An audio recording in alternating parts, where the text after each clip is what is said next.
Welcome to Inside Outside Innovation, episode 99. Ryan Jacoby started in systems engineering doing consulting, but when he went to grad school, he stumbled upon a class that changed his trajectory fundamentally, just as design thinking and development has changed the business and innovation world. Now with a ton of experience behind him, Ryan is eager to tell others about what's different now and how to take full advantage of these massive improvements. Get registered today for your Inside Outside Innovation Summit ticket, or if you have already, get excited to hear more insightful content from Ryan Jacoby. To find out more about Ryan and his background, find him on LinkedIn or look up machine.io.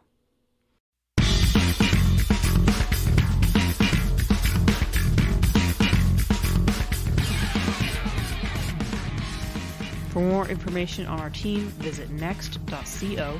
That's nxxt.co. And for information on the upcoming IO Innovation Summit, May 29th through 31st here in Lincoln, Nebraska, visit theiosummit.com. So, I mean, you've been in this space for a while. I know that I think you ran the New York office of IDEO for a while, and I know you've worked for some amazing companies like the New York Times and Google and Marriott, and list goes on and on. What have you seen that kind of the evolution of design thinking or evolution of lean startup and some of the other things that you've seen over the years, and how's it kind of evolved, and how are people now approaching this particular topic? Yeah, I mean, it's become more and more understood and accepted within organizations. So, I joined IDEO in 2005, coming out of business school, and was there through 2012, a couple years out in the Bay, and then for 5 years helping be part of the team that opened the New York office. And as you said, ran that office for the last couple of years.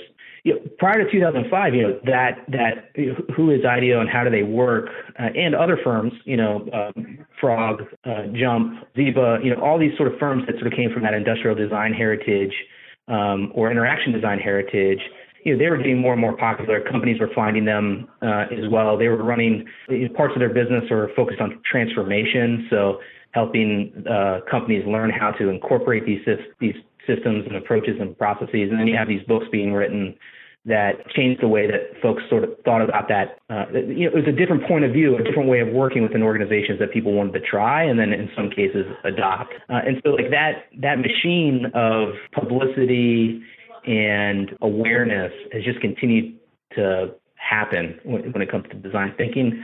In parallel to that, you've got agile software development, which was familiar to me as a systems engineer in its precursor forms, also starting to take off because more and more software is getting built. You have Mark Andreessen talking about software eating the world, and that's certainly true in my experience. And so, finding prototyping approaches to solving problems and investing the least to learn the most, and doing things in a repeated, iterative way, if we want to use that word iterative, I guess, that becomes more and more popular within software. In a lot of ways, they're very parallel ways of thinking. So I think they've reinforced each other: design thinking, lean startup in the enterprise, agile, and there's a lot of discussion sometimes about like when to use which process and why. Right. But honestly, I think they're self-reinforcing, and when you squint and you look across those methodologies, it's about prototyping, it's about customer focus, it's about understanding what your assumptions are and testing those in some sort of experimental way. It's about not trying not to write a big 7-figure check if you can write a 6-figure check or a 5-figure check or even a 4-figure check and learn just as much. And I think that shared DNA across those problem-solving methodologies is why they're reinforcing one another. And that's what I've seen. I think also clients have gotten better. They've gotten more able, more capable. You mentioned the New York Times. Machine. We opened Machine in 2012. We worked with the Times on a lot of different projects, and over that time frame, I've also worked with them on capability and seen them build their own capabilities inside. And designers working in-house, certainly within larger startups, that's certainly the case. But within lots of different types of organizations, especially those that kind of bend towards this design world, they've just gotten better and better. And the software development processes have also, in many cases, gotten better and better. And, that for me has been, exciting to see, and it makes it easier to work with clients, in my opinion, to go further, faster with them. And that's definitely been my experience. The companies that have embraced capability building have been able to do that. The challenge is competing for the talent, in certain geographies, of course, or attracting talent into certain geographies. But that capability has been getting better and better too. Yeah, I think the move towards more cross-functional teams and some of the tool sets that are giving people the ability to kind of create for themselves, where you don't have to necessarily be a coder or a programmer from the get-go to kind of spin up an idea or spin up an experiment, or spin up a prototype. Those things are all becoming more accessible to the quote-unquote average human there. So it kind of gives you an opportunity to become an experimenter or a builder that you didn't have necessarily the chance before. Yeah, I think that's such a good point. One of the important things to know about me, I have this background that I mentioned, but I'm not a trained designer. The code I used to write was really bad. Nobody wanted to put any of that stuff into production. I could sort of brute force things, but I'm not the best designer. I'm not the best developer. And so in order to get anything done, I have to work with people that have those skills when I can. Right. But what I find is that, and just to build on what you're saying, like if you're willing to pick up a pen, and it's easier these days to do that, pick up a metaphorical pen using prototyping tools, but also just, picking up a pen and sketching something out and making something concrete, you can get a lot done. You can put a lot of rough stuff in front of consumers these days. And I think that's also a shift. One of the designers I work with pointed this out to me.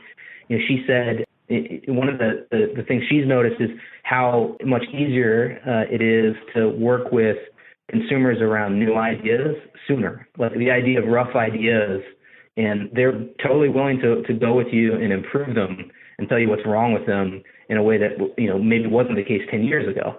Maybe that's because people are downloading, however many apps they are a year, checking them out, trying them, and then deciding whether or not they like them. People have developed that. People, just generally have developed that level of sophistication about like, hey, this doesn't work as well as I want it to. And you can make it better, and they'll work with you on that. And I think that's a difference than when I started this stuff 15 years ago or whatever it was. Well, it also seems like the consumer themselves are think about, 15 years ago when you're developing enterprise software, it didn't really have to look good or designed well because you're kind of forcing on folks to actually use it in the enterprise. But nowadays, everybody's so used to, the Amazon experience or whatever. And so you must have consumers that are more savvy and kind of know that they can push, companies to make things that are useful for them. And they have that power that they maybe didn't have before. Yeah. And they'll download something and try it and abandon it. And so you can convince yourself they like it really quickly, but they're not really using it too, because they're like, this just doesn't work. So let's jump a little bit. So you've got a new book out coming. It's called Making Progress: The 7 Responsibilities of Innovation Leader. It's being published by the Sense and Respond guys. They have a new press out, and so I think you're one of the first authors in that particular series. And so I'd love to talk a little bit about the book itself, and then maybe the little process about how you became an author and what people can expect from picking up a copy of this. Oh, yeah, sure. Yeah. So this came about. So, I work with Josh and Jeff and Vicky a bit here in Brooklyn, who are the founders of the press. And so Josh was telling me about this idea of practical, quick, focused reads for business and innovation leaders. And, that speaks to my heart. Like, having written things in the past and articles in the past, the way that I've always tried to do that is to try to imagine somebody I know is working on the problem and just write down what I know that might be able to help them. And so that seems to line up with where Josh and Vicky are taking the press. And so Josh was asking me, would you have some ideas? And so we actually prototyped that. I created, maybe 3 or 4 different ideas for a book. We kept coming back to this central question or premise, which leads to the book Making Progress, which is, if you're an innovation leader, what's the job? Like, really, what's the job?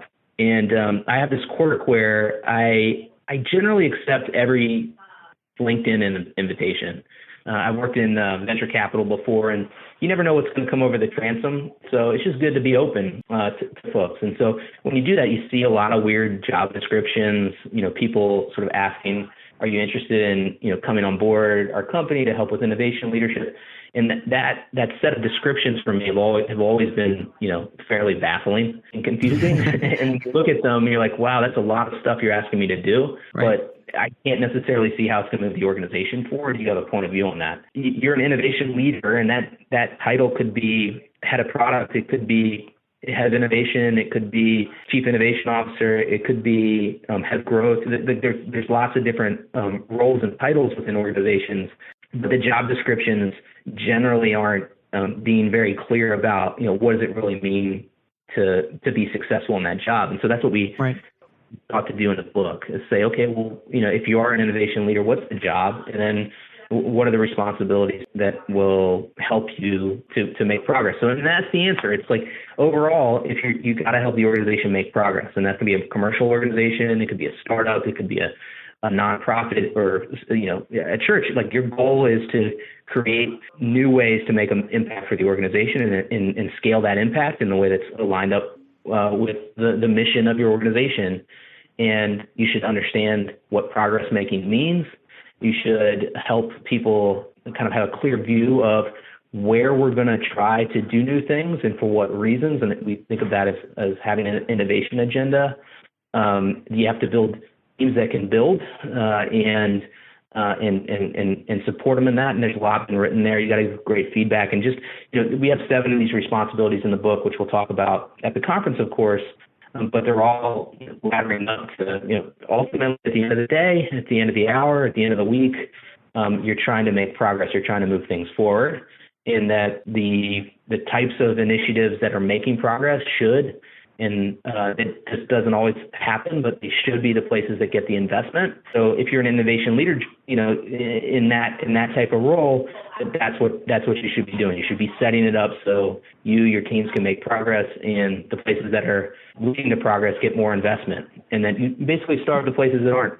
Well, I think that's so important. The responsibility number one is define the progress. What is innovation to that company? And I see where a lot of companies kind of go off the rails very quickly as they kind of grab for the new shiny innovation object, whether it's, hey, we need to start an accelerator, or we need to start investing in startups, or whatever that kind of flavor of the day is, without really defining what their innovation thesis is and how are they going to be approaching innovation, how much of it's going to be done inside the walls versus outside the walls, et cetera. And so I really like that stood out in the book specifically about how do you define progress to begin with, and what are you going to be measuring yourself on. And then I think some of the other core areas as far as, that focus on team, the innovation can't be done by, one individual within an organization, and having that cross-functional team and more than just a cross-functional team, but having the folks that actually can build and get feedback and make progress is so critically important. Yeah. Just on the team point, I am certainly a fan of smaller focused teams that, have either the inclination, but ideally the inclination and the experience to build, to create the services, to prototype, to design, to research, to make action, and less about framing and less about process within those teams and that organization itself. I end up talking a lot about the difference, or just being cautious around cross-functionality, and where we care about informing others rather than co-opting them into the building itself, the building process itself. You can easily have a 15-person cross-functional team that meets 1 hour a week for 52 weeks and get nothing done. And we see that, we see that all the time. And that is a really bad allocation of resources. And I would bet, all day long on the teams that are these smaller focus teams that are building on behalf of the organization and involving them in some ways, but they aren't defined by those cross-functional relationships. Not having, dead baggage or just people on the team because, hey, I need a developer on here or whatever. Yeah, I mean, you want to bring people in order for them to be the most successful. So, at Stanford, I got a chance to meet and work with a guy named Bob Sutton, who is all kinds of interesting and writes the most amazing stuff and claims none of it as original, but all of it to me is. And he pointed me to this book, a guy named Hauser, called Notes on Directing. It's about putting on Broadway plays, and it's a great leadership book, especially if you're in a creative environment. And something that's stood out to me is like you never want to keep the talent waiting. So if you're up there trying to decide what the play is going to be, but you're not sure, and all the actors are sitting around watching you not know, that's just a demotivating, silly way to use their time. And I see this. I see like really talented developers or designers or researchers or salespeople, kind of waiting in the wings, they're just waiting. And the best of them are going to make and create in spite of the waiting. But that's hard to do, and most folks are going to kind of wait and get dissatisfied, and in some cases that actually leads to situations where they can be counterproductive on the team, where they can get demotivated and frustrated, and then they'll start kind of working at cross purposes for what the team needs to do. And so, this is back to this idea of innovation leadership. It's like, think about your teams right now, and where do you have talent that's just waiting around and getting demotivated? And what can you do to reallocate or shift resources in such a way that they're not doing that? Because, that talent that incremental hour of that talent is worth a tremendous amount as well. Absolutely. So you're coming out to Lincoln, Nebraska for the Inside Outside Innovation Summit here. What are you looking forward to most as far as what opportunities are you looking to share with the audience or with the people coming to the conference? I'm really excited to hear how a different set of organizations and companies that I don't see that frequently perhaps are tackling some of these challenges. A lot of our clients are here in the New York metro region of the East Coast. We have lots of clients in and around Chicago. But like there's just so much interesting work happening in organizations, and I just want to know what problems people are trying to solve and how they're going about solving those problems. And that's what I'm excited to do. It's to connect to people solving those problems and to learn what they are and to compare and contrast and see if we can learn from one another, and then to share the book and some of the thoughts in the book. In the talk, I'm going to try to be very anecdotal and story-based to sort of, raise these situations in a way that it might be approachable to people. But, thinking about, like, what do we do when our executive team goes to the cocktail party or takes the corporate jet for the inspiration tour and comes back saying, hey, what about AR? And like, how do you head that off or embrace that moment? And I think, everyone who works in the space probably can relate to things like that. Or if you're working on these problems, how do you survive? How do you build a team that can repeatedly do this over time? And, I don't know. I don't have any facts on this. I'd love, the folks that do the research in this world to do studies of how long different structures last and why they come and go, but they definitely come and go in my experience. And so, the organizations that aren't getting started and shut down, what's the difference? I suspect it's about, them being able to make progress, being really efficient with capital, being able to tell that story, and being able to start and stop things when they make sense to start and stop them. So we're gonna talk about that and how that relates to the job of an innovation leader. And my assumption is that, everybody that's coming to Lincoln is, in one way, shape, or form, an innovation leader within their organization, whether it's a 2-person startup, 150-person nonprofit, or, a $50,000 multinational CPG company.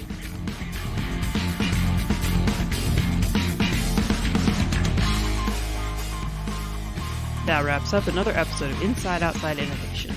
Thanks for listening. Ryan Jacoby is just one of a slew of excellent speakers that are sure to inspire and motivate you in your pursuit of meaningful innovation. As soon as you register for the summit, let us know on Twitter at the IO Podcast or at the IO Summit. Until next time, go out and innovate.